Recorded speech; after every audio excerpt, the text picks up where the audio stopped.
Mas Iya, Adit ya. jadi tidak ada kewajiban dia untuk membayarkan iuran yang sempat tidak dia bayarkan 1 tahun tadi. Jadi langsung saja tuh, langsung mulai dari saat dia bayar lagi gitu loh Mbak Ika. Iya, sip, clear. Apakah pembayaran BPJS TK bisa langsung dibayarkan sesuai dengan tenor kredit KUR? Bisa dong ya.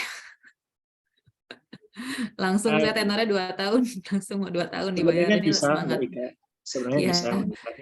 Namun di kami itu memang kami kan diatur oleh juga peraturan Menteri Ketenagakerjaan ya. Jadi di kami itu untuk peserta BPU itu pilihan pembayarannya maksimal hanya untuk 12 bulan Mbak Ika. Oke. Jadi kode billing atau kode iuran, ini agak sedikit teknis ya. Kode billing dan kode iuran yang dibentuk oleh kami itu maksimal hanya untuk 12 bulan. Tidak bisa langsung untuk 2 tahun, 3 tahun gitu. Jadi kalau misalkan ada debitur yang ingin langsung bayar sesuai masa pinjaman, itu bisa saja Mbak. Tapi nanti jadinya dilakukan pembayaran berkali-kali.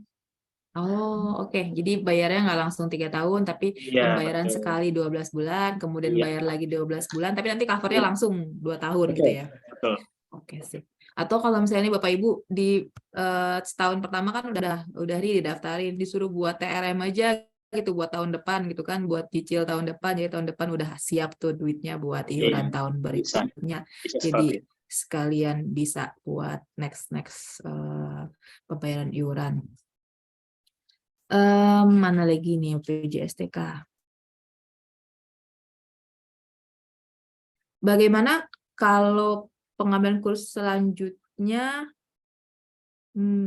Apakah harus melakukan daftar ulang sebagai kepesertaan BPJS-TK? Nah, ini mungkin lebih aku klarifikasi. Kepesertaan yang dimaksud di Permenko itu kepesertaan aktif atau hanya sebagai peserta aja, Mas Adit, yang diekspektasi? Kepesertaan aktif, Mbak Ika. Jadi kalau misalkan dia sudah punya kepesertaan BPU, kita lihat nanti. Kalau misalkan dia aktif, ya berarti kan pelindungannya akan berlanjut tuh. Tapi kalau dia sudah nonaktif, maka kan dia mulai lagi pelindungannya saat dia bayar itu, Mbak Ika. Jadi kepesertaan aktif, Mbak. Jadi ekspektasinya walaupun sudah punya kepesertaan Kartu, BPU, ya. kalau misalnya dia dalam masa menunggak, ekspektasi kita adalah disuruh bayar lagi iuran Bapak Ibu sehingga kepesertaannya aktif lagi. Betul, betul. Jadi Gitu ya. perlindungannya tetap ada. Gitu. Perlindungannya selama dia ambil kurs sebagai pengusaha tetap ada. Iya, betul.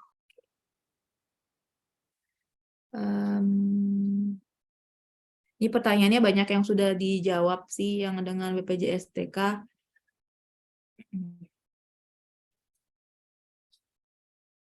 Oh, ada yang bertanya gini, Mas Adit. Kami sudah koordinasi dengan BPJS setempat, di BPJS Cilacap sih ini sebutnya. Tapi pendaftaran masih manual, padahal debitur kami sudah daftar secara online. Tapi kami tetap diarahkan untuk daftar manual oleh BPJS setempat. Mohon pencerahan karena secara online lebih cepat. Ini keinginannya tetap online sih, Mas Adit. Gitu, yang dari Cilacap nih, Pak Syamsul Akbar. Iya, makasih yang Bapak dari Cilacap. Kalau misalkan untuk pendaftarannya dirasa memudahkan yang online, boleh saja Pak. Tapi kalau misalkan ada kendala, teman-teman kami di cabang Cilacap pun siap membantu. Ya, nanti disupport Bapak Samsul dari teman-teman Cilacap. Nanti kita sampaikan aja ke Mas Adit kalau ada kendala lagi. Apakah pembayaran premi BPJS-TK boleh dipotong dari hasil pencairan? Nah, ini Pak Toto yang jawab, Pak. Ditegaskan, Pak. Apakah boleh dari hasil pencairan? Jadi, teman-teman ya, biaya iuran kepesertaan BPJS-TK itu termasuk di kita sebagai biaya prarealisasi kreditnya. Jadi debitur agar menyediakan dana itu di tabungan sebelum kreditnya dicairkan. Ya, clear ya. Jadi tidak boleh dipotong dari pencairan kredit. Ya, itu termasuk biaya prarealisasi yang harus disediakan debitur sebelum kredit dicairkan. Clear ya? Clear. Jadi tidak boleh ya Bapak Ibu dari pencairan, karena pencairan sesuai dengan tujuan penggunaan ya harusnya modal kerja, investasi, nggak ada porsi buat bayar iuran BPJS-TK. Jadi harus disediakan sebelum proses pencairan. Oh ya, Mas Adit, kemarin aku sempat tanya Japri ya Kak Mas Adit, gimana caranya biar iurannya keluarnya yang 16.000 itu kemarin ada yang kendala mengisi di website itu keluarnya iurannya 4 juta. Jadi mereka bingung mana ya yang caranya 16.000 gitu. Di-unmute dulu Mas Adit. Ya, baik Kak. Jadi kalau misalkan ada Bapak Ibu dari cabang Mandiri yang melakukan pendaftarannya di website kami secara online, itu untuk mengeluarkan iuran yang 16.800, memilihnya penghasilannya 1 juta Bapak Ibu. Yang pertama penghasilan 1 juta di inputnya, lalu yang kedua dipilih program yang diikuti itu 2, JKK dan JKM. 2 saja, jadi 2 program dengan penghasilan yang diinput 1 juta. Kan nanti dia iurannya per bulan itu 16.800, 16.800. Oke, clear. Jadi pilih pembayarannya karena emang ini yang di programnya sudah didesain oleh BPJS TK untuk yang iuran sebesar 200.000-an setahun. Ya. Itu yang dipilihnya adalah ya JKK, JKM, dan Ya. pendapatan diisi 1 juta gitu ya Bapak Betul. Ibu. Jadi untuk kalau misalnya proses pendaftaran di website diisinya sesuai arahannya dari Pak Sadit dari tim BPJS TK biar iurannya sesuai dengan program yang memang diarahkan untuk KUR ini yang sebesar 200.000. Mungkin untuk yang pertanyaan BPJS TK udah cukup banyak yang kita tanyakan, udah sampai bawah sih saya baca ini kalau harusnya. Oh, satu Mas Adit, bagaimana cara klaim apabila terjadi risiko?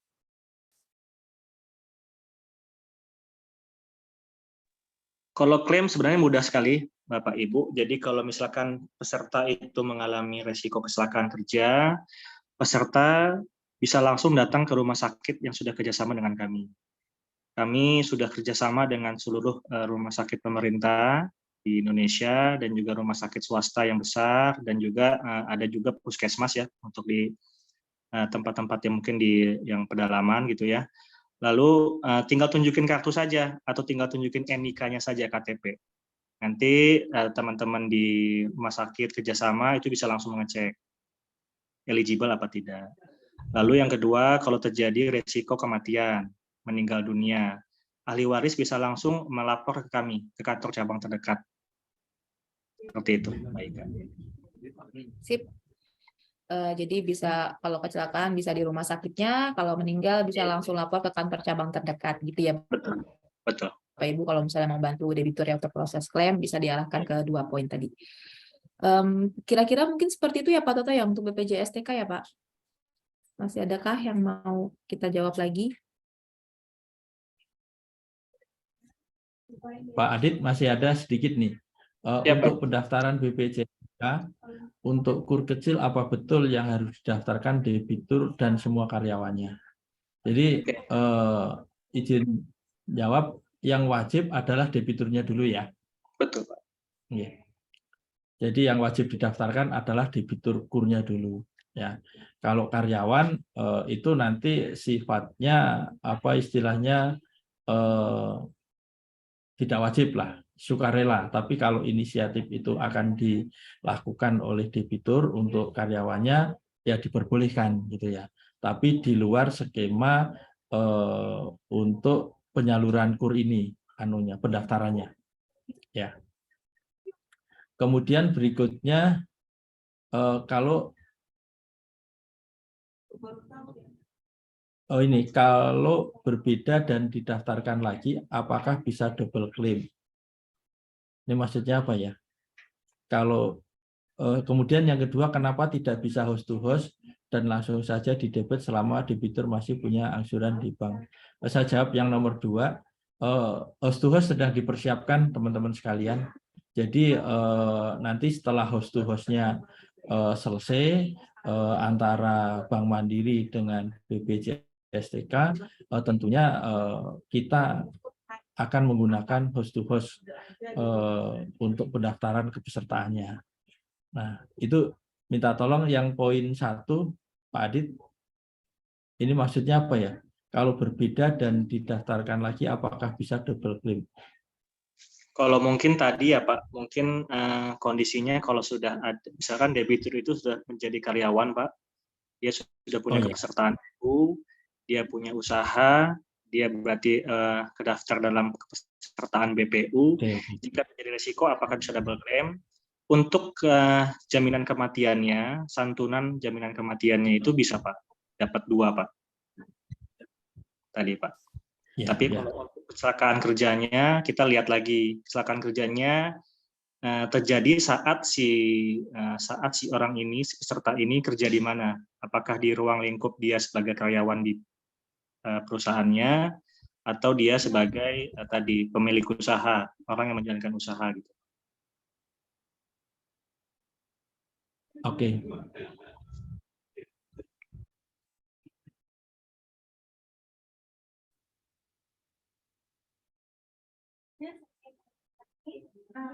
Ini ada lagi nih, Mbak Ika, kok kayaknya masih banyak ini untuk BPJS. Tapi pertanyaan udah mulai berulang sih, Pak. Oh ya, selamat pagi Bapak Ibu. Pak, dokumen apa saja yang harus dibawa untuk mendaftar BPJS TK?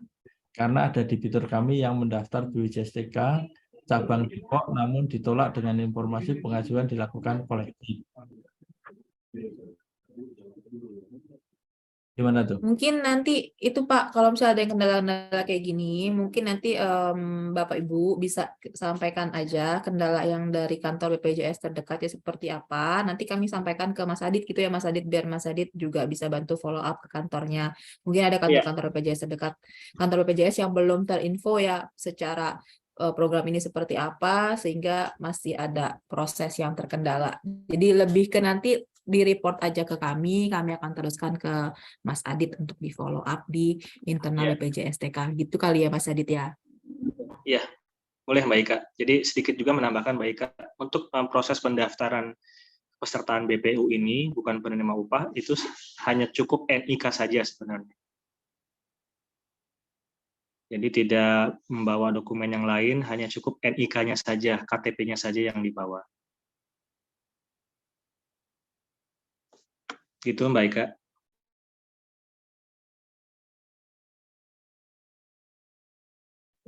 Ya, ya Mas Adit siap. Oke, kami lewat agen lancar. Wah, ini ada nih Pak Made, kami lewat agen lancar, hanya kasih KTP dan nomor WA saja. Ada ya, via ini ya, via branches banking bisa daftarkan BPJS TK juga.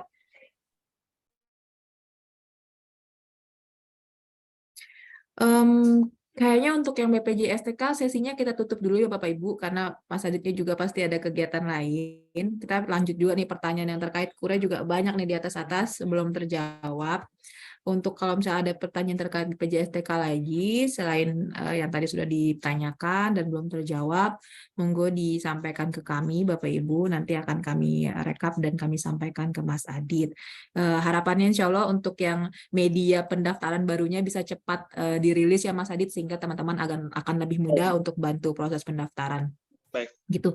Siap, terima kasih banyak waktunya Mas Aditya, Mbak Aristin, dan teman-teman di BPJS TK atas sesinya. Terima kasih banyak Bapak Ibu. Terima kasih untuk kesempatan pagi hari ini. Kami izin live ya Bapak Ibu.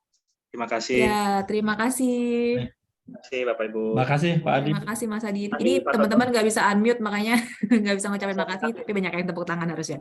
Makasih Mas Aditya. Waalaikumsalam warahmatullahi wabarakatuh. Warahmatullahi wabarakatuh. Nah, Pak Toto, ini pertanyaan yang terkait kurnya banyak. Mau buka sesi pertanyaan langsung, Pak, atau mau bacain yang di chatting atas-atas? dulu aja kali, Mbak. Di chat Teams aja ya. Kita batasin sampai kapan nih, Pak? Ya. Banyak pertanyaannya. Iya, jam 30 menit lagi. 30 menit lagi. Sesi tanya jawab 30 menit. Oke.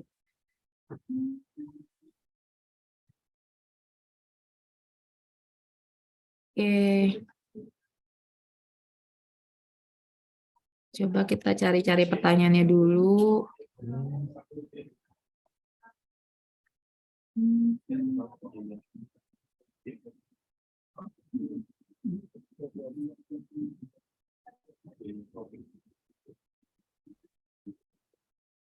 Ini ada Pak Toto, Mbak Ika dari Ngadirojo. Izin aku bacain, Pak Toto, Mbak Ika. Untuk KUR mikro yang tidak mensyaratkan jaminan, apabila debitur menyerahkan moral obligation, apakah tetap dibuatkan BAST agunan?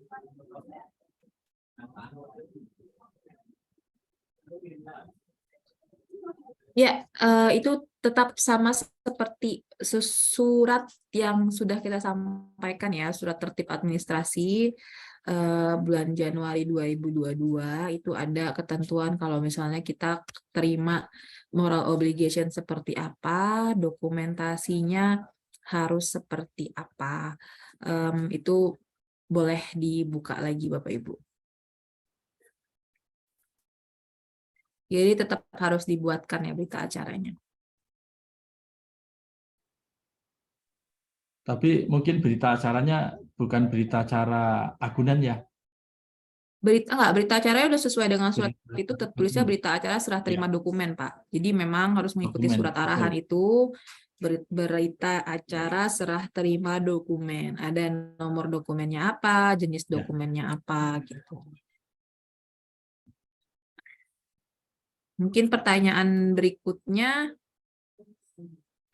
Ini ada yang pertanyaan dari Pak Ono, dari Pak Iskandar, konsumer yang dikecualikan apa saja? Untuk konsumer yang dikecualikan apa saja itu sama dengan pasal yang sebelumnya ya, yang kredit yang boleh bersamaan.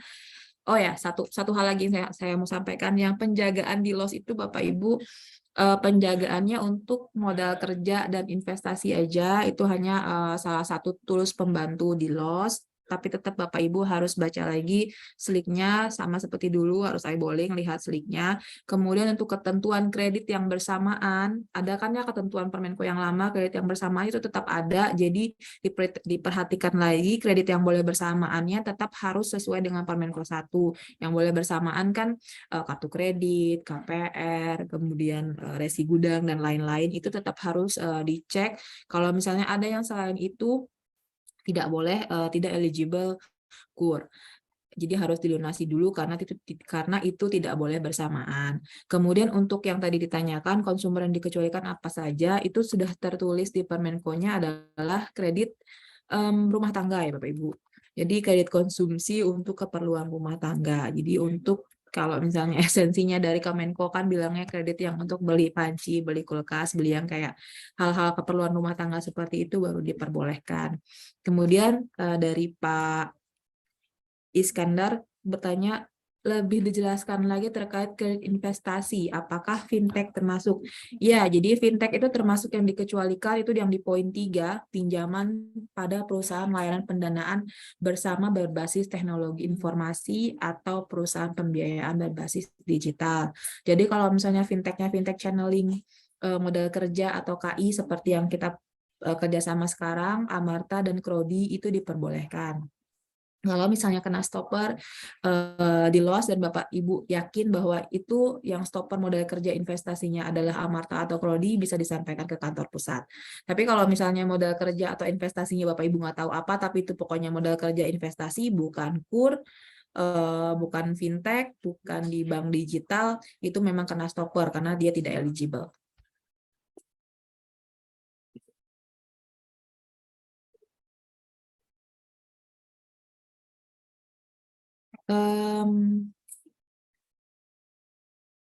Mana lagi pertanyaannya?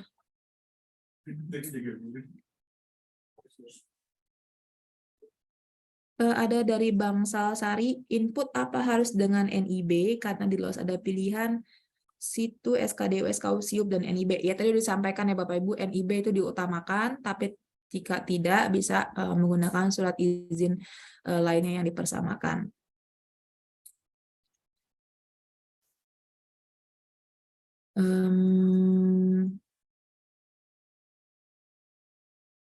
Pertanyaan banyak banget.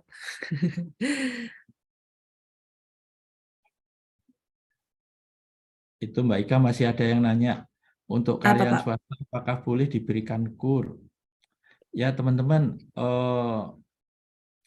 ini pertanyaan basic banget ya. Sebenarnya di ketentuan kita itu sudah mengatur itu. Jadi kalau karyawan swasta boleh, ya. Boleh, Bapak Ibu, itu tidak ada berubah ketentuan terkait itu. Kalau misalnya masih bertanya, berarti aku bingung selama ini. Selama ini masih nggak clear ya terkait karyawan swasta ini. Yang penting ada surat izin dari instansinya. Yang nggak boleh itu PNS, TNI, Polri, Bapak Ibu.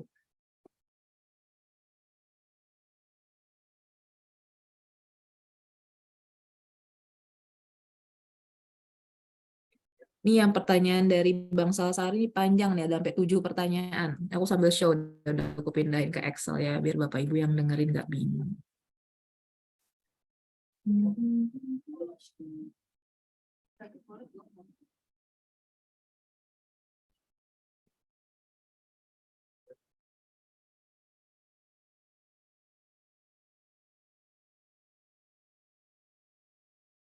Misal debitur X pernah KUR 1, 2, 3, di mana KUR 1 usaha pertanian, KUR 2, 3 usaha transport.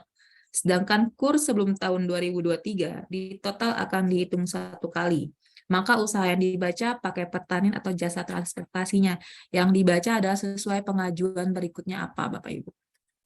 Di pengajuannya, kalau misalnya pengajuan KUR mikronya itu adalah mikro perdagangan, dia akan ambil ketentuan yang perdagangan. Jadi tapi agak aneh ya, maksudnya emang usahanya berubah dalam waktu singkat atau gimana sih, itu yang Bapak Ibu perlu perhatikan lagi, terutama Bapak Ibu pemutus, jangan mentang-mentang yang 4P itu bisa sampai 4 kali, terus sebenarnya usahanya perdagangan, pilihnya jadi pilih yang pertanian, itu kan nggak proper ya Bapak Ibu. Kemudian debitur sudah pernah KUR 3 kali dengan total 300 juta. Maka untuk cetak KUR di 2023, apakah masih mengikuti yang lama? Apakah hanya bisa dimaksimal 200 juta? Ini pertanyaannya nggak clear. KUR apa? Oke, ada bantuan. Sebentar.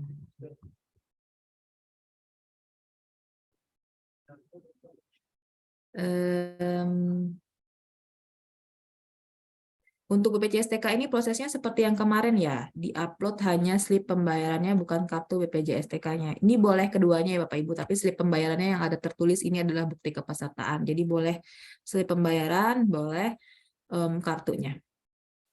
Untuk e-commerce yang diperbolehkan itu seperti apa? E-commerce sebenarnya nggak stated clear di Permenko-nya apa, cuma kita ambil state-nya kalau misalnya dia bank digital. Kalau misalnya dia konsumsinya itu seperti Shopee Pay Later, konsumsi itu masih bisa kalau konsumsi ya. Kalaupun dia adalah produktifnya itu harus yang dari bank digital. Pak Rino, ada yang mau disampaikan? Bentar, baru sampai meja setelah di-unmute tadi. Jalan dulu, Kak. Siap. Oke.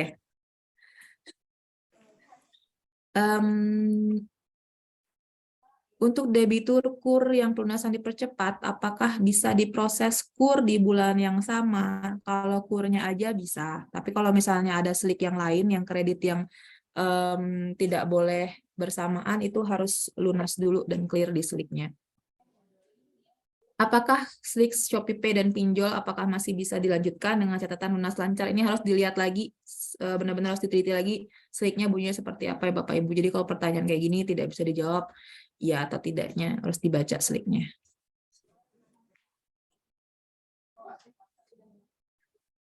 Pertanyaan dari Pak Huda, apabila unit ada di unit stop booking, tapi masih ada aplikasi yang sudah di SPPK di tanggal 16, apakah boleh dicairkan? Ini pertanyaannya nanti keris ya Bapak Ibu, apakah Mbak Ristanya masih join? Aku takut salah jawab. Mbak Rista masih bisa menjawabkah?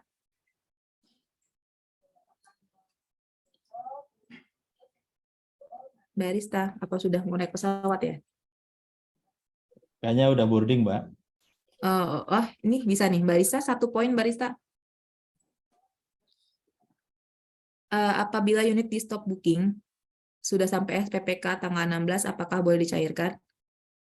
Oh, oke, kita skip dulu ya. Kayaknya teman-teman RIS sudah mau boarding nih, kita tandain dulu.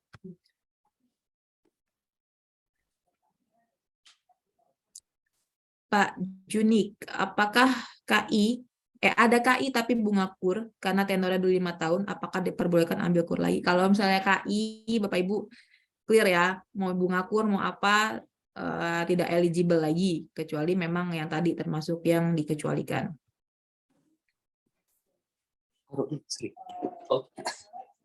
Ini update-an. Di Permenko ada pengecualian untuk pinjaman ultramikro. Itu masuk ke mana? Itu ultramikronya ultramikro yang program pemerintah, Bapak Ibu, yang disalurkannya oleh PNM. Itu limitnya 10 juta. Izin Kak, dipertegas Kak. Ya, Pak. Pinjaman Ya, ultramikro Pak. maksudnya skema ultramikro juga ya. Jadi teman-teman kalau pinjaman di bawah 10 juta itu dari Amarta itu masih boleh. Gitu. Jadi nggak harus dari yang PNM ultramikronya. Karena dipertegas juga dibilang skema ultramikro. Ya, tapi mungkin kita perlu klarifikasi juga kalau misalnya pinjaman BPR limitnya 3 juta gitu. Apakah masuk ultramikro atau enggak? Itu jawabannya tidak. Jadi ini ultramikronya, yang ultramikro di sini adalah ultramikro program pemerintah, yaitu yang UMI, yang PNM. Kemudian tadi Pak Rino tambahkan juga untuk program kita yang Amarta, Krodi, itu kan juga limitnya kecil, itu boleh. Karena tadi juga ada pengecualian untuk yang berbasis digital ya, fintech. Dan juga yang berbasis teknologi informasi.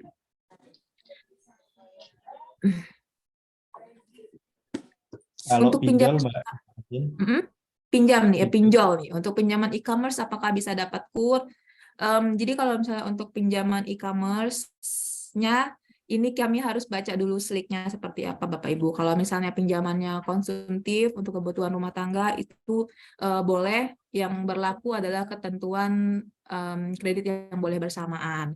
Kalau misalnya produktif, kita akan lihat lagi ini penyalurnya siapa. Kalau misalnya penyalurnya adalah masuk dalam bank digital yang sudah kita daftar, itu akan bisa lanjut. Kalau Bapak Ibu mau sampaikan ke kami, ini e-commerce yang benar-benar disalurkan melalui digital, boleh disampaikan, nanti coba kami review apakah memang itu termasuk yang dikecualikan atau tidak.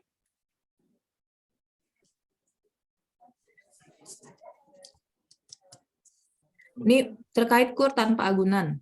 Apakah di memo boleh tetap dituliskan MO, atau dituliskan sebagai dokumen lainnya? Untuk dokumen MO tersebut apakah tetap diupload pada LOS? Iya Bapak Ibu, tadi ini sudah sempat saya show ya materinya untuk yang agunan tambahan yang diserahkan oleh debitur untuk kredit di bawah 100 juta itu prosesnya sama seperti yang sekarang berjalan, itu nanti tercatatnya kalau unsecure akan tercatat sebagai dokumen lain dalam kurung MO. Untuk dokumennya tetap di-upload. Bapak Ibu, teman-teman, saya ingetin sekali lagi ya, kur tanpa agunan ini dipastikan tidak ada tercantum di dalam perjanjian kredit ya.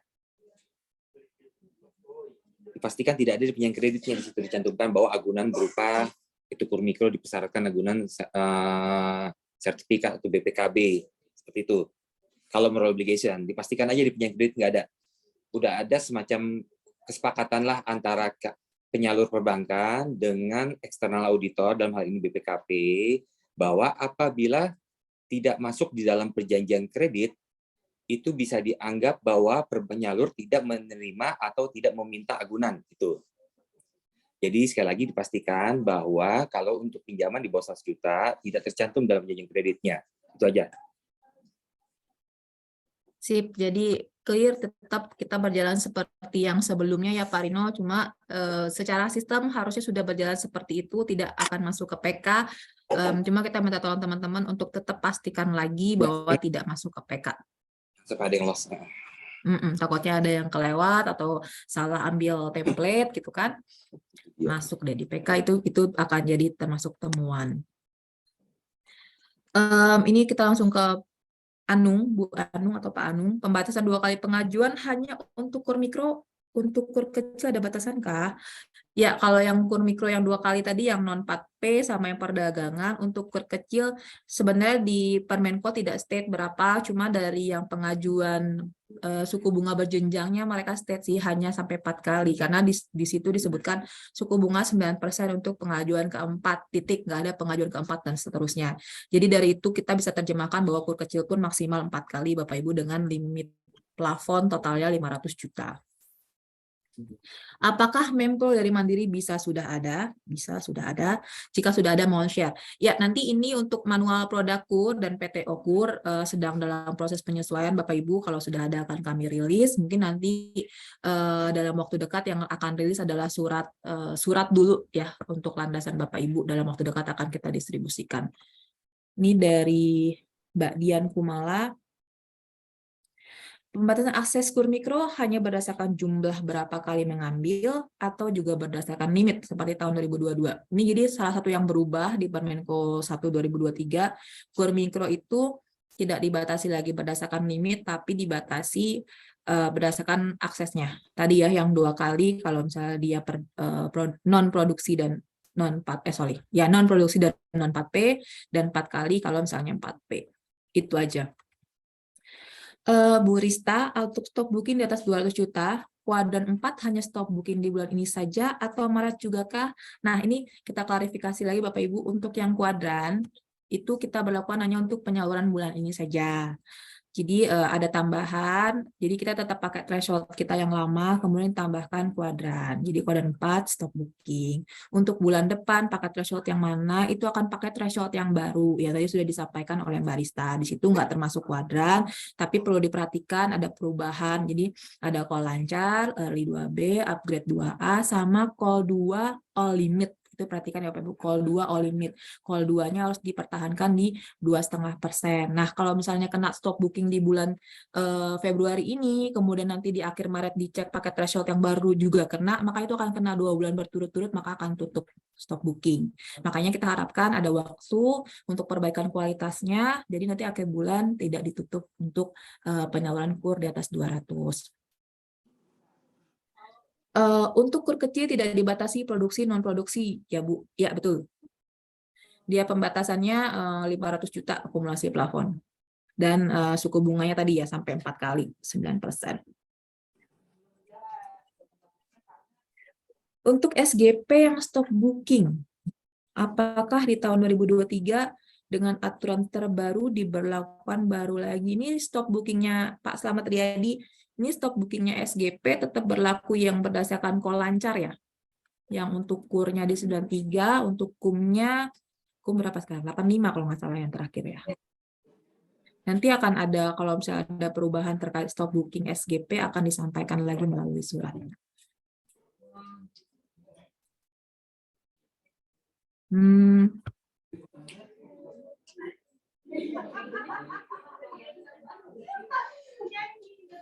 Pak Petra terkait agunan tambahan, tadi sudah dijawab ya, kalau misalnya agunan tambahan. Dari Bombana, pinjaman konsumsi apa saja, baik yang masih aktif ataupun lunas yang boleh diberikan KUR. Ini dibaca di Permenko-nya ya Bapak Ibu, Permenko 1 yang boleh bersamaan, kredit konsumsinya apa saja itu sudah clear. Kredit, kartu kredit, KPR, dan kawan-kawan. Apakah spouse yang punya pinjaman KMKKI yang masih aktif atau lunas, apakah cadep bisa diberikan KUR? Jadi untuk ketentuan KI KMK yang baru itu diberlakukannya untuk debitur ya Bapak Ibu, untuk debiturnya, bukan untuk spouse-nya juga.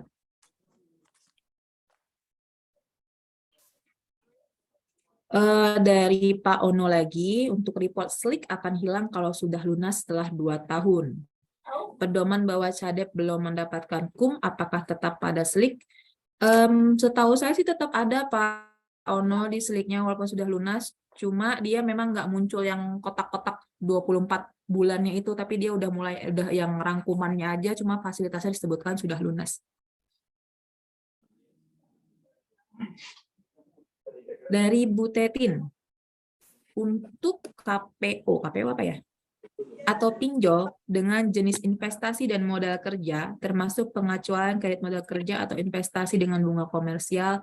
Ini sekali lagi kalau misalnya produktif, Bapak Ibu kami akan lihat lagi ini penyalurnya siapa, nanti kami akan diskusikan ke RIS apakah ini termasuk yang diperbolehkan atau tidak. Kalau misalnya ini Pak Herman ada di SLIK-nya dari SeaBank, limitnya 40.000. Jenis penggunaan investasi. Menurut calon nasabah tidak pernah kalau yang namanya C-Bank. Ini kayaknya pay letter. Kalau C-Bank udah termasuk yang diperbolehkan di loss kita sih. Jadi ini harusnya secara sistem ini bisa jalan, cuma nanti Bapak Ibu mungkin titip, terutama yang untuk pemutus, dilihat lagi pinjaman ini make sense nggak sih buat dia sebenarnya minjem KUR. Karena kemarin case-nya aku dapat cerita, ya pinjamannya dari si bank, tapi pinjamannya 500 juta gitu. Kayaknya kalau misalnya udah produktif 500 juta, udah pakai suku bunganya bank digital yang mahal, itu termasuk yang nggak diperbolehkan lagi sih dari Kemenko untuk dapat KUR. Secara esensi sih harusnya sudah tidak boleh lagi. Dari Bang Salasari lagi, terkait dengan NIB, apakah untuk all limit masih bolehkah pakai SKU? Tadi sudah dijawab ya. NIB kami utamakan, kami dorong Bapak Ibu, teman-teman semua untuk mulai start pakai NIB. Cuma kalau misalnya masih ada kendala, SKU pun masih diperbolehkan. Pertanyaan masih banyak. Dari Nike Niaga, Bu Nike. Kalau misalnya pernah punya KI-KMK, di mana beberapa case e-commerce yang channeling dengan bank, status jenis penggunaannya modal kerja atau investasi, apakah bisa diberikan KUR? Tadi yang sudah kita tegaskan ya, juga disampaikan oleh Pak Rino, misalnya channelingnya tadi Amarta, Crowdy itu termasuk yang boleh. Kalau misalnya ada yang lain yang Bapak Ibu bisa identifikasi, mungkin bisa disampaikan ke kami. Karena secara slik harusnya itu agak sulit kita identifikasinya channeling yang fintech ya. Saya lihat banyak yang berulang, Kak. Skip aja mungkin kalau yang berulang ya. Boleh, yang berulang kita skip. Ini yang stock booking udah dijawab tadi ya. Kredit komersial udah juga ya. Kredit komersial tuh KI-KMK dengan suku bunga komersial. Contohnya KUM. Kalau produk bank lain, bank tetangga, Kupedes. SMI boleh nggak? Ya nggak boleh. SMI apalagi SMI bunga udah segmennya udah tinggi banget, ngapain turun lagi ke KUR ya Bapak Ibu. Maksimal KUR diterima itu untuk pernik ya, pernik. Ini juga udah skip. Standar slik e-commerce skip. Suku bunga otomatis di loss, ya otomatis di loss. Kalau misalnya merasa ada yang tidak sesuai, boleh disampaikan ke kami. Kemudian Pak Herman. Oh, udah tadi ya, moral obligation. Tetap dijalankan seperti biasanya. Yang stock booking juga sudah. Kursumi bukannya cuma bisa 1 kali, kursumi bisa berkali-kali. Tidak ada batasan akumulasi. Cuma perlu diperhatikan ketika dia naik kelas, dia akan ngitung tuh berapa kalinya. Jadi kalau misalnya sudah 4 kali, mau ambil KUR mikro, jadi sudah mentok. Kalau misalnya arahan SIKP terakhir seperti itu. Berat.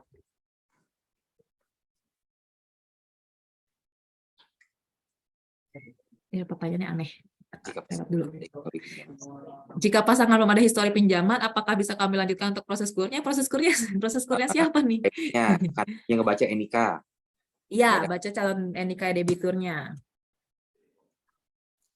Untuk pembiayaan leasing, investasi apakah dapat kita berikan KUR? Boleh, cuma leasing roda 2 ya Mbak Ika ya. Betul. Leasingnya hanya untuk roda 2, sama dengan ketentuan yang seperti dulu, hanya untuk kendaraan roda 2 untuk tujuan produktif. Selain itu termasuk tidak boleh. Ya.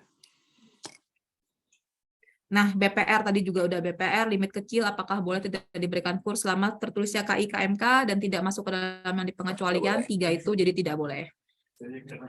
Pinjol dengan limit besar, apakah juga tidak boleh diberikan KUR? Ini sih judgment. Cuma kalau dari saya sih mendingan nggak usah, karena udah nggak sesuai dengan esensinya ketentuan KUR yang baru. Tuh. KPR apakah dikecualikan juga? Ini sesuai dengan Permenko yang lama Bapak Ibu ya, yang boleh bersamaan KPR termasuk yang boleh. KUR suku bunga berjenjang diberlakukannya untuk KUR mikro dan KUR kecil. Selain itu tetap suminya 3%, PMI-nya 6%. Yang berjenjang mikro dan kecil. Termasuk ini Mbak, KUR khusus dengan limit di atas 100. KUR khusus enggak Pak? Enggak masuk Pak? Oh, sorry. Kalau bunga berjenjang ya Pak. Kalau yang itu yang wajib BPJS TK ya? Oh sorry, oh ya, yang BPJS TK. Oke. Ya, Siap, Bapak. Kalau yang ini Bang Salsari bertanya terus nih. Kalau kemarin kur kecil 50 lunas, sekarang pengajuan kur 60 masuk kur mikro. Ini mungkin agak kendala Bapak Ibu ya, cuma memang kalau untuk turun kelas itu tidak boleh. Walaupun dulu misalnya 50, sekarang naik jadi 60. Tapi karena dulu 50 itu masih masuk kur kecil, sekarang 60 sudah masuk kur mikro, sebenarnya naik ya. Tapi secara sistem, secara SIKP itu dibaca turun kelas, jadi tidak boleh. Jadi bukan tidak boleh, jadi tidak bisa, secara sistem nggak bisa. Jadi memang solusi satu-satunya harus naiknya, karena dulunya kur kecil harus tetap kur kecil lagi, berarti harus ambil di 100 juta ke atas. Untuk kategori kredit UMI yang bagaimana Bu? Ya, ini yang penyalurannya khusus yang dari pemerintah juga, program UMI. Ini teman-teman sebenarnya bisa googling sendiri lah kalau kredit ultramikro itu jelas sekali kok. Di webnya Betul. Cari website UMI, cari Google UMI. ultramikro itu nggak dijual di kita. Ini tadi nanti kita nanya ke Riz dulu. Ya, ini Pak Zakaria, untuk SUMI tidak harus naik limit, Bapak. SUMI itu tidak ada batasan maksimal dan tidak ada batasan akumulasi. Jadi mau diambil terus-menerus boleh SUMI. Apakah kur di bank lain juga dihitung? Nah, ini juga banyak yang bertanya nih lewat Japri dihitung ya. Jadi ini kita lihat kurnya bukan cuma kur di Mandiri, tapi kur di bank lain untuk menentukan dia naik kelas atau tidaknya. Itu nanti dari SIKP kita dapat dia sudah ngambil berapa kali di bank Mandiri, di bank lain, di total, baru itu akan jadi suku bunga berikutnya. Terkait MO sudah tadi disampaikan, konsumsi perdagangan bukan rumah tangga, tidak boleh, kan yang boleh bersamaan itu konsumsi rumah tangga. Bu Naila, unit saya kuadran 1 tapi stop booking, coba dicek dulu threshold-nya kena atau enggak yang lainnya selain kuadran. Kalau misalnya ternyata menurut file monitoringnya harusnya go booking, monggo aja go booking atau bisa japri saya. Kemudian Pak Rudi, untuk KIKMK apakah ada pembatasan tahun? Tidak ada. Ini sebenarnya udah kita sampaikan, kita juga ada aspirasi seperti ini, cuma tidak diakomodir, jadi tidak ada pembatasan tahunnya ya Bapak Ibu. KIKMK udah dijelaskan banyak. Agunan juga sudah tadi berjalan seperti biasa. Kalau misalnya sanksi kena ke debitur ya. Kalau sanksi kan subsidinya tidak dibayarkan. Perbankannya, subsidinya Perbankannya yang kita kena. nanti sama yang penyalurnya juga, rekan-rekan menyalurkan juga kena nanti berupa surat cinta lah. Makanya tadi surat cinta. Maka tadi dititipnya jangan diikat, jangan sampai masuk ke PK, gitu ya Pak Dino ya. Ya. Jadi ini nambahin Pak Rino tadi. Jadi teman-teman, kalau ternyata kita nanti tidak dapat subsidi, ya kan, artinya ya bunga yang kita terima hanya 6%, subsidinya tidak kita terima. Artinya kita jualan rugi jadinya. Itu yang harus diperhatikan teman-teman ya. Jadi nanti unitnya rugi jualan kalau kita kena sanksi tidak dibayarkan subsidi bunganya. Jadi ya hanya nerima 6% dari nasabah saja. Gitu ya. Jadi hitung-hitungan dagangnya begitu. Jadi tidak hanya kita kena sanksi dan lain-lain. Kalau kena sanksi itu juga berat juga karena itu kan reputasi Bank Mandiri. Gitu ya. Ya. Siap Bapak. Kemudian Pak Tahamzah, misal Cadep punya KSM waktu masih bekerja, tapi sekarang Cadep sudah tidak bekerja dan melanjutkan usaha. Apakah Cadep bisa mendapatkan KUR, KSM-nya dilunasi, karena ini tidak termasuk yang kredit boleh bersamaan, kemudian diakses secara repayment capacity seperti apa. Kalau misalnya cuma ini doang nih Pak, kriterianya harusnya bisa, yang penting KSM-nya dilunasin.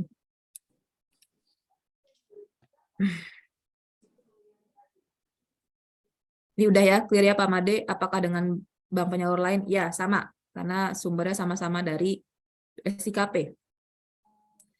Apakah Pak Sumitro, apakah Sumi dan Mikro diwajibkan NIB? Udah ya, clear ya, NIB diutamakan tapi tidak wajib. Dari Garut. Ya, nanti ini kita case by case. Kalau untuk lihat yang pinjol, tapi modal kerja atau investasi, kita akan lihat penyalurnya siapa. Apakah termasuk ke dalam bank digital atau tidak. Kalau Cadep punya kredit pembelian motor, tujuan penggunaan dana KIKMK, bunga komersil, namun sudah lunas, apakah bisa diteruskan? Pak Rino, ini berarti kita pakai yang pasal yang boleh bersamaan ya, produktif Ya. untuk tujuan, Saya akan roda roda 2 untuk tujuan produktif, jadi boleh. Oke, Edi B udah, pelepasan SIKP dari bank lain, apa ya ini maksudnya? Maksudnya pelepasan Hmm. SIKP dari bank lain. Jadi maksudnya dia udah masih punya kredit gitu ya dari SIKP walaupun udah lunas. Itu bukan kewenangan kita. Dia harus mengurusnya di bank Oke. tersebut. Yang hanya Yes. melepaskannya kalau dari dia ngambil di BRI, cuma dibilang udah lunas, tapi ternyata di SIKP masih ada, BRI yang bisa membereskan, bukan kitanya. Oke, iya Pak Aryo. Jadi untuk yang SIKP pelepasan itu masih berlaku. Jadi yang ngurusin bank penyalur sebelumnya dari kita tidak bisa. Bu Jesslyn, apakah ada jumlah plafon yang bisa diambil? Kalau mau naik skema kur kecil, apakah berpatok pada plafon kur mikro atau terhitung satu kali pinjaman kur kecil? Kalau yang inquiry di menu facility itu bisa kelihatan sih, dia sudah ambilnya skema apa aja, mikronya berapa, kecilnya berapa, bisa kelihatan juga sisa yang bisa diambil lagi berapa. Kalau dia mau naik skema kur kecil ya yang dilihat adalah sisa kur kecilnya berapa. Gitu. Karena kalau udah naik kelas ya sisa kur mikronya udah nggak bisa dipakai lagi. Bu Nanda, konsumsi bukan rumah tangga, apakah bisa kata kasih kur tapi dengan surat lunas atau bukti lunas? Boleh, kalau ini mah boleh. Izin dari Bandung Ciparai. Kalau tahun kemarin sudah akad, namun tidak jadi cair karena kuota sudah habis. Apakah itu masuk perhitungan atau enggak? Secara sistem harusnya masuk perhitungan karena kita sudah send akad. Jadi udah terhitung satu kali. Kak, sorry Kak, boleh kalau ini mungkin kalau memang belum disburse ya, kirim aja ke Ya. kami coba hapus datanya. Oke, sip Pak Rino. Nanti ini Bapak Ibu kalau ada case yang Kirim ke tahun lalu tidak jadi cair, padahal sudah akad karena kuota tahun lalu habis, dikirim ke kami di kantor pusat, nanti kita usahakan untuk cancel gitu ya. ya penghapusan di SIKP datanya kan belum disburse kan? Ya, selama belum disburse. Untuk BPJS TK asuransi jiwanya apakah bankers clause ini kita usahakan kita minta untuk diutamakan bankers clause tapi ini belum deal. Jadi untuk sementara tidak ada. From WMA to everyone. Oh Pak, di Permenko dikatakan syarat kursumi di halaman 9 dikatakan belum pernah menerima kur. Iya, jadi untuk super mikro itu harus pertama kali dapat kurnya, kur super mikro. Itu maksud dari pasal yang disebutkan ini ya. Jadi kalau misalnya dia sebelumnya sudah punya kur mikronya walaupun dulu mikronya limitnya cuma 10 juta, apakah dia jadi boleh ambil kur sumi? Itu jawabannya tidak boleh karena tadi belum pernah menerima kur. Tapi kalau misalnya dia sudah pernah ambil dari awal sumi, dia mau ambil lagi itu boleh. Ini udah pernah kita klarifikasi ke Kemenko dan jawabannya memang seperti itu. Boleh berkali-kali. Secara sistem juga secara SIKP juga memperbolehkan berkali-kali. Apakah dari Bu Nuli, apakah jika nasabah sudah mendaftarkan sendiri BPJS BPU, apakah bisa diterima? Jawabannya bisa, diminta kartu pesertaannya, dipastikan kartu kepesertaannya aktif. Karena kalau belum aktif, dari BPJS TK minta kita untuk mengaktifkan lagi dengan membayar iuran. Ini udah mulai pertanyaan BPJS TK ya. Tadi sudah dijawab beberapa kali. Ini dari Bu Dwi Ani. Kalau misalnya di Excel masuk daftar unit buka, namun ada keterangan threshold, apakah masih bisa mengerjakan kur di atas 200? Oke, ini Bapak Ibu kalau misalnya ada yang masih bingung, kalau di file monitoring kur 200-nya tertulisnya bukan stop, itu bisa jalan ya. Jadi kalau misalnya ini keterangannya di final monitoring itu threshold Januari 2023, artinya unit Bapak Ibu sudah kena threshold di Januari, hati-hati, warning gitu kan. Nanti di Februari akan dilihat lagi nih, kalau misalnya kena threshold lagi, maka akan ditutup. Jadi itu keterangan threshold Januari, warning kalau sudah kena 1 bulan. Kalau kena 2 bulan berturut-turut akan ditutup. Begitu juga kalau misalnya kena thresholdnya yang threshold Desember 2023 itu jalan aja booking, dijaga kualitasnya sehingga nggak kena threshold lagi di bulan-bulan berikutnya. Semoga clear nih yang kur 200. Banyak yang ragu-ragu soalnya. dari Jogja Utara MBC BKD ini ya. Pernah ambil KUM atau kayak komersial di perbankan lain sudah lama dan IDBI tidak tertera. Apakah masih tetap bisa diajukan KUR? Pak Rino, di jawabannya gimana? Kalau di SLIK udah nggak ada, gimana kita mau lihatnya ya? Kalau di SLIK udah nggak ada, ya nggak apa-apa. Kan kita juga, Boleh. kita maupun auditor pasti ngeliat cuma berdasarkan SLIK aja, Kak. Yes. Ikuti lah kalau perbankan kita semua. Kalau dia memang SLIK-nya nggak kebaca, lanjut aja menurut saya sih. Oke. Ini tapi hebat juga nih tahu, tapi ya pernah punya KUM zaman dahulu kala walaupun di SLIK-nya udah nggak ada. Pengakuan nasabah Jawabannya. biasanya, nasabahnya jujur tuh, Oh, Mbak. nasabahnya jujur. Ya, kalau Jadi SLIK-nya beneran itu udah nggak yang kelihatan, disampaikan Kak Rino tadi. ya. Patokannya Oke. SLIK pokoknya ya. Kalau di SLIK-nya sudah clean, bersih, berarti bisa lanjut prosesnya.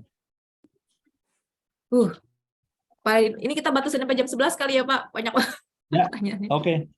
5 menit lagi. Untuk ketentuan SLIK, apakah ditentukan per NIK atau per KK?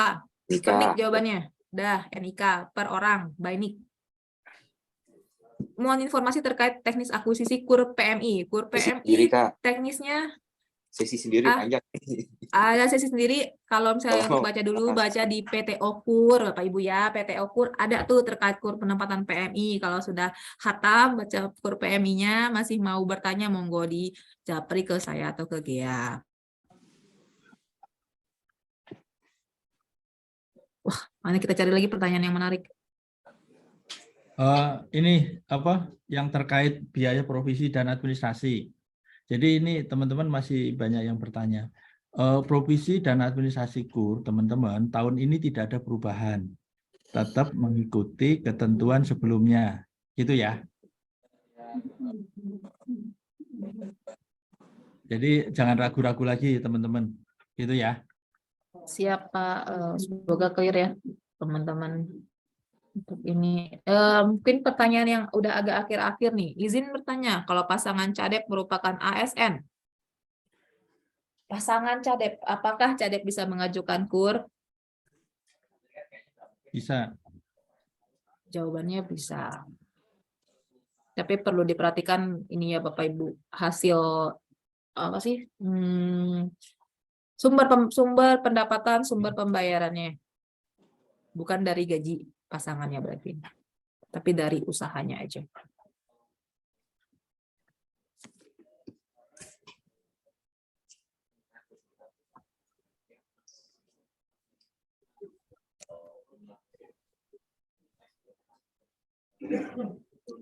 Ini kebanyakan pertanyaannya sudah berulang. Ya. Apakah untuk asuransi jiwa kembali diwajibkan? Karena surat arahan tanpa asuransi jiwa tahun 2022 sudah berakhir.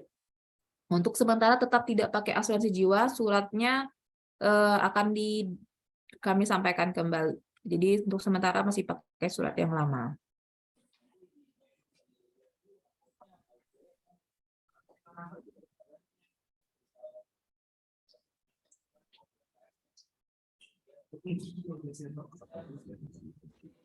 Kemarin kan juga ada penegasan ya, Kak, dari Kemenko Perekonomian bahwa penyaluran KUR itu tidak boleh dibanding dengan asuransi, termasuk asuransi jiwa.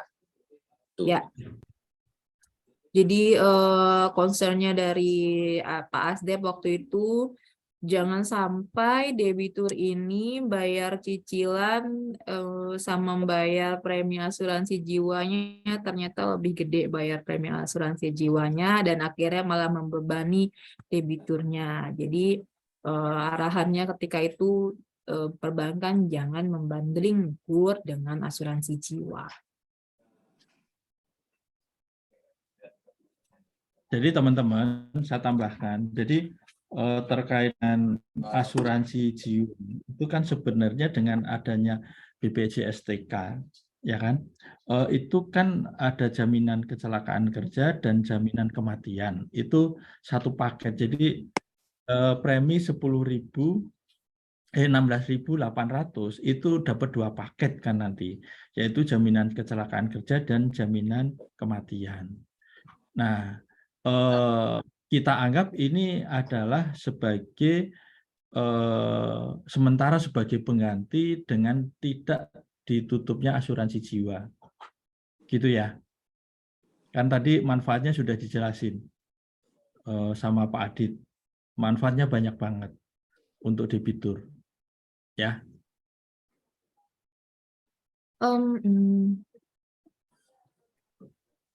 Sementara pertanyaannya sepertinya sudah banyak yang terjawab sih di chat Teams.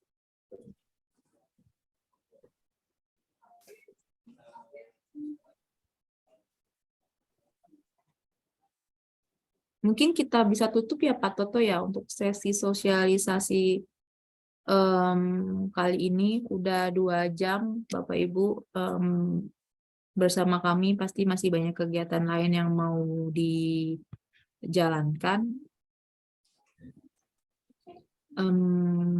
Gimana Oke. Pak Toto? Bisa kita tutup sesinya Pak? Ya, saya kira udah cukup waktunya. Sudah jam 11 ya, jam 11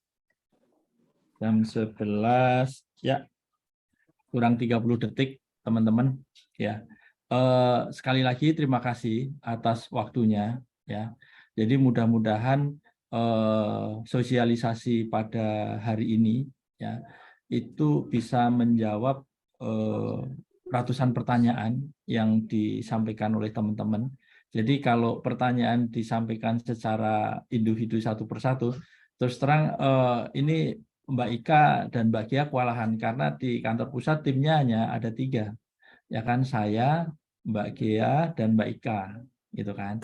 Jadi mudah-mudahan nanti teman-teman semua yang hadir ya bisa sharing juga ke teman-teman MBCM, MBM, BM yang tidak hadir, sehingga seluruh region ya, seluruh cluster itu punya pemahaman yang sama dengan yang kita lakukan sosialisasi pada pagi hari ini. Jadi tolong ya sambil dibaca lagi ketentuannya. Jadi teman-teman perlu diperhatikan juga bahwa Permenko 1 ya tahun 2023 itu tidak menghapus ketentuan sebelumnya. Jadi yang dicantumkan di Permenko 1 tahun 2023 itu adalah yang mengalami perubahan. Artinya di Permenko nomor 2 tahun 2002 tetap berlaku. Ya. Jadi nanti sambil kita lakukan penyesuaian dalam manual produk kita, ya.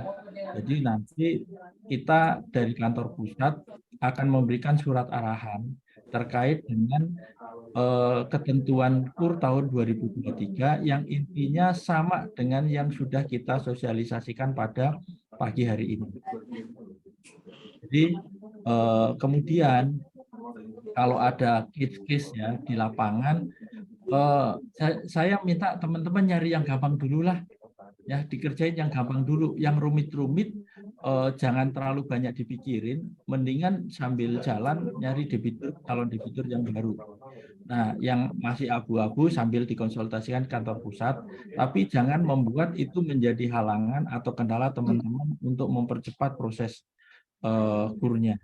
Ya, jadi kami sampaikan juga bahwa target penyaluran KUR dari pemerintah kepada Bank Mandiri tetap 48 triliun, tidak berubah, walaupun dari sisi proses penyaluran KUR mundur karena memang kita menunggu ketentuan pemerintah itu dirilis.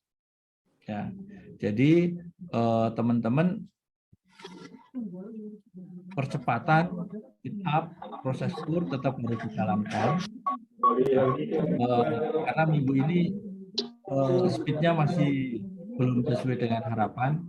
Jadi dikoordinasikan baik teman-teman MBH maupun teman-teman MBCM untuk merapatkan barisan timnya, lakukan komunikasi secara online. Kalau tidak memungkinkan kita lakukan visit keliling ke teman-teman di unit. Jadi paling enggak dalam minggu ini kita harapkan seluruh teman-teman di mikro untuk level SDP itu sudah punya pemahaman yang sama. Jadi nggak ada yang ragu-ragu lagi ya.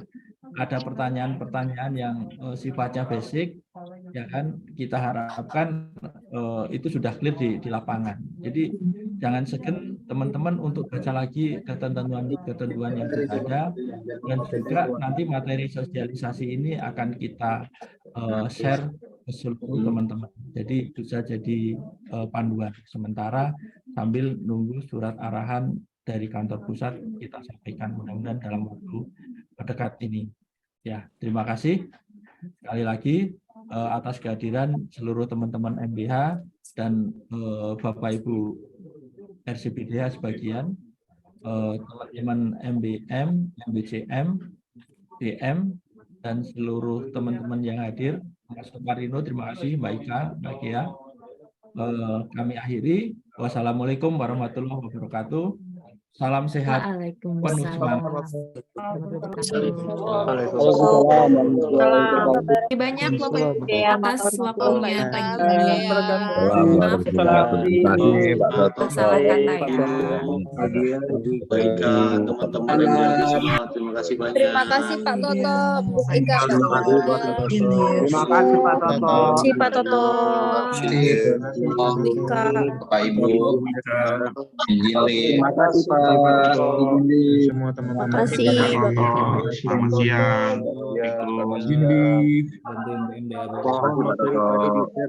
Ini yang tonggoy sampean itu tambah.